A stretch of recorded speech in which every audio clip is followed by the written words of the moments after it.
Hello everyone. Now we are going to start our practical part, and here we are going to build one ETL pipeline using a AWS Glue. So we have one of the business requirement. Based on that we are going to create one ETL pipeline. So what is our business requirement is like we have one of the S3 bucket. In this bucket we are keep on receiving a data in the form of the TXT, and our requirement is like we have to read the data, we have to read this data from this particular S3 bucket, and whatever the data is coming, right, we have to copy into another S3 bucket and we have to convert into the JSON. So whatever the data we are receiving in this particular S3 bucket, right, it is in TXT format. What we have to do, we have to copy into another S3 bucket and we have to save in the form of the JSON. So TXT to the JSON conversion we have to do.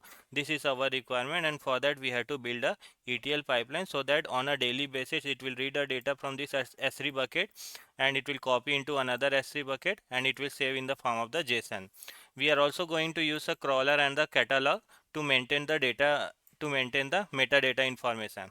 Means what this crawler will do, it will go into the S3 bucket, whatever the schema is there, right, it will try to store the schema into the catalog. So a crawler will keep on scanning this data, whatever the schema, right, it will try to store into this particular catalog. So this also we are going to use that. So let's do a practical. Requirement is very simple pipeline. Whatever the data we are getting in S3, we have to read that, we have to copy into another S3 bucket and we have to copy in the form of the JSON. So that is the requirement. Let's do a practical. First thing, we'll go to the S3 buckets, search for the S3. We'll create one bucket first and then we'll try to store a data. Click on the create bucket, give any bucket name, do practical something name I will give, okay, and the bottom I will just click on the create bucket. So this is the bucket which got created. In this particular bucket, what I will do, I will try to upload my file.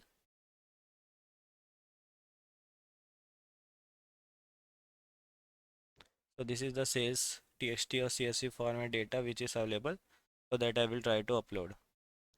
So this is one of the bucket where our data is available, AWS Glue Practical Lab. Now what I will do, I will create another bucket and there I will try to store my JSON data. Okay, so I will give the bucket name. I am creating another bucket, Glue JSON bucket, something name I will give. In this bucket, our CSV to JSON data will get stored. So I have one bucket Glue Practical. Here data is available in a TXT format. I have another bucket Glue JSON bucket, and here our output file will be available. Once we will create a Glue pipeline. Now once you have this, right, so let's start creating a Glue pipeline. So first I will search for the Glue. In a search bar, search for the Glue, AWS Glue, open that. So once you will open a AWS Glue, this particular screen you will see. In the left side you can see you have a multiple option, data catalog, data integration, ETL and all. So first thing is like, first thing we are going to create a crawler. So what this crawler will do, this crawler will go to your Amazon S3 bucket. It will try to scan your data and then it will try to give you a schema and it will try to store in this particular table.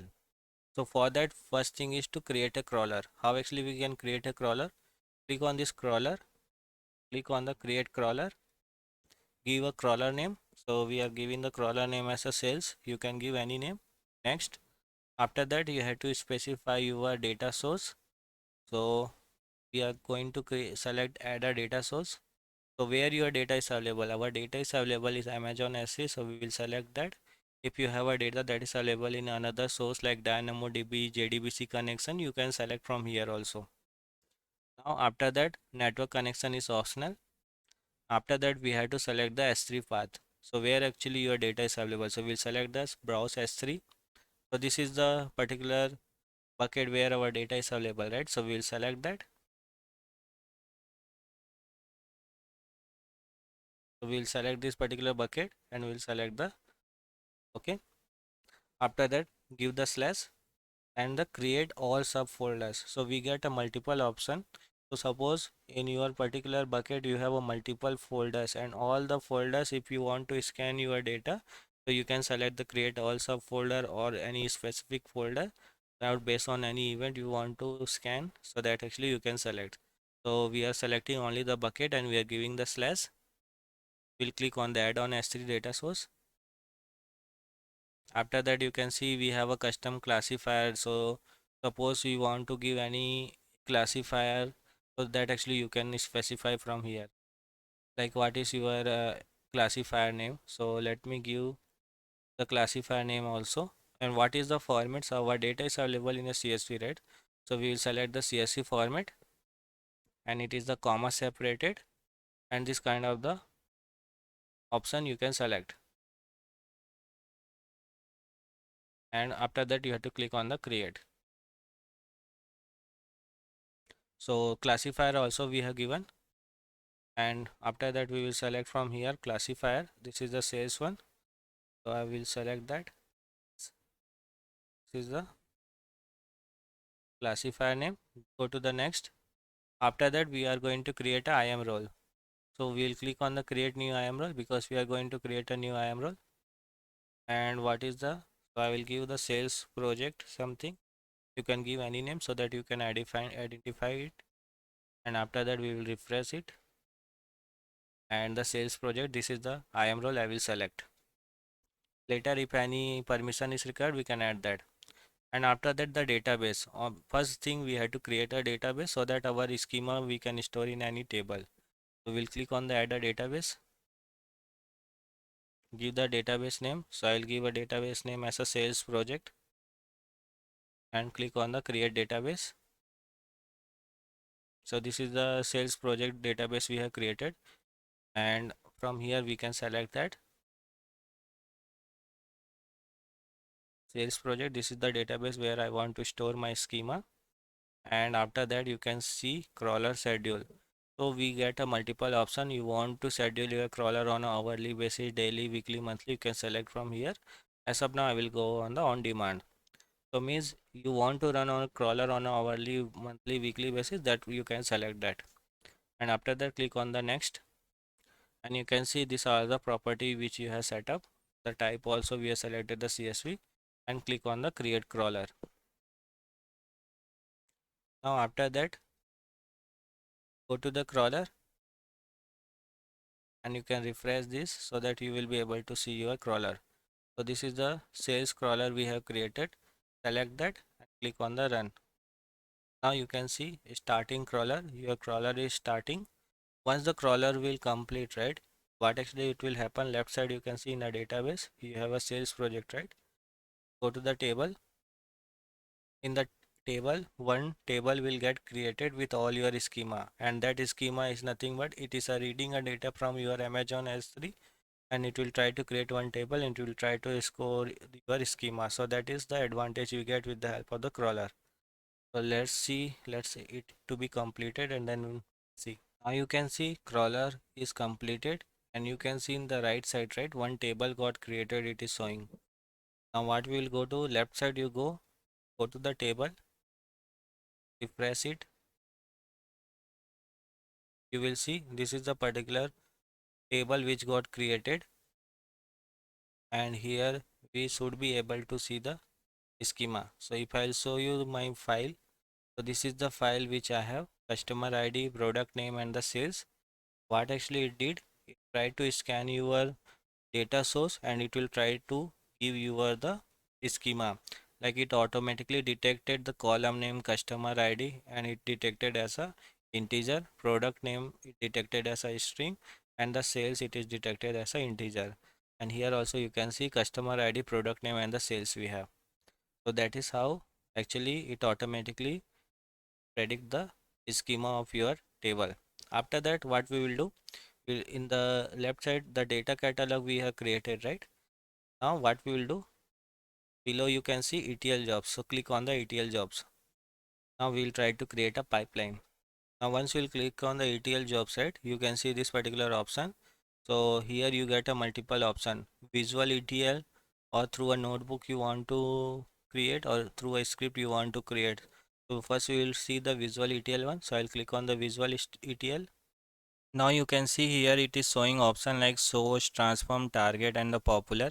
So we are going to create a ETL pipeline. So for that, first we should select the source, and if you want to perform any transformations, for that you have to select the transform, and then you have to select the target. So what is our source? Source is Amazon S3, so I will select that. Transformation, if you want to perform any aggregation, if you want to perform any drop duplicates, so for that you can select the transformation option. In the next video we will see more about the transformation, but as of now our target is like transform a data from a source to the target, from a CSV to the JSON we have to do. So I will directly go to the target. I'll select the Amazon S3. So in a visual way you can see this is the data pipeline which we are going to create. So first I will select the source. We have to do a setup. What is the name? Name, you can give any name here. So I will select the Amazon S3 source.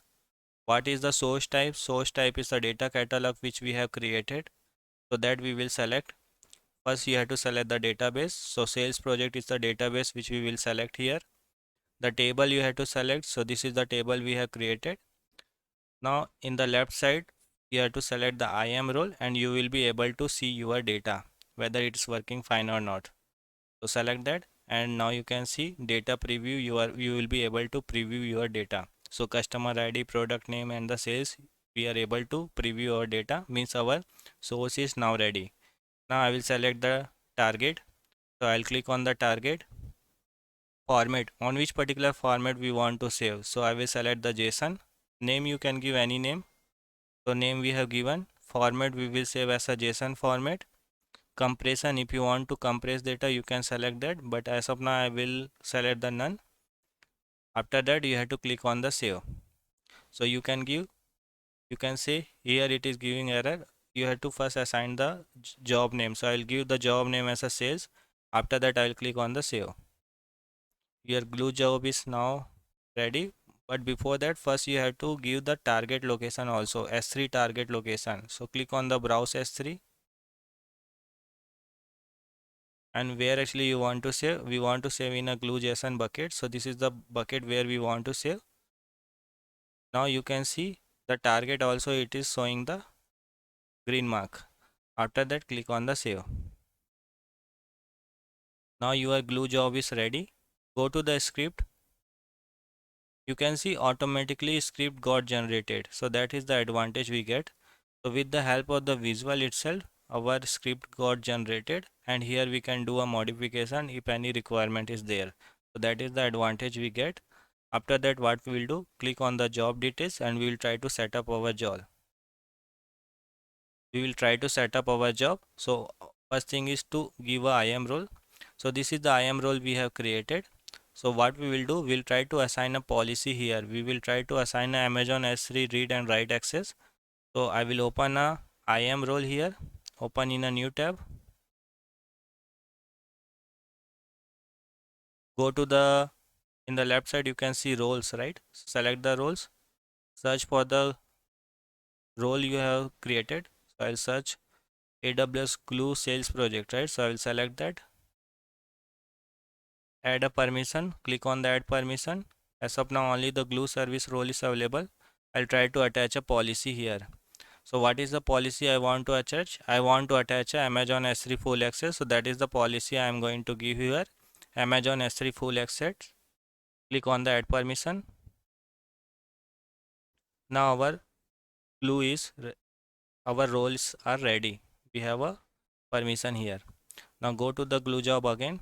So this is the IAM role we have selected, and the bottom you can see the language we are using a Python. Worker type we have selected the G1X as of now, and the worker we will select only the two, because as of now we are only doing a practical and we only have a limited data. And if you want to set up any retry, if any job failure is happening, you can set up from here. The job timeout is also there. If you select on the advanced property, you will see there are few logs are also getting generated whenever you will run your glue pipeline. So that is a particular path you can select from here. Now your job is ready. Click on the save. Go to the run option. In a run, you can run your job. So go to the run. Now after that you can run your job. So first let me refresh this. As of now no job is there. We are going to run that, right? So just click on the refresh first. Either you can run manually or you can schedule it also. So this is the schedule option we have. So you can schedule also, but as of now we are going to run it manually. So click on the run job. Now your job will start running, and what it should do, it should save your data in Amazon S3 bucket in a JSON format. So once you complete your project, try to delete your crawler, try to delete your job, so to avoid unnecessary jobs. So that's how we will do a practical. So that's thing you have to remember. So as of now it's running state. Once it will complete, your data should be available in a S3 bucket in a JSON format. So that is our requirement. If any error will come, we will try to debug that. Now you can see it is succeed now. So what we will do, we'll try to search for the S3 and we'll try to see whether it got saved or not. Open link in a new tab, S3 bucket. We'll go there, and where actually we have saved, this is the JSON bucket where actually we want to have. So this is the file which got saved. So we'll select that and we'll try to save that. Click on the open and we will give any name .json or something. So this is the file which is available. Now we will try to read that. So this is what we have. So let me open this. Now you can see it got converted in a JSON format and it is available that. What was our source file? Source files was available in a CSV format. So we have converted in a JSON format. Means our glue pipeline is running fine. So that is how actually we can create a pipeline, and if you want to schedule, you can schedule that, and transformation thing we will see in the next video. That's it in this video. Thanks for watching.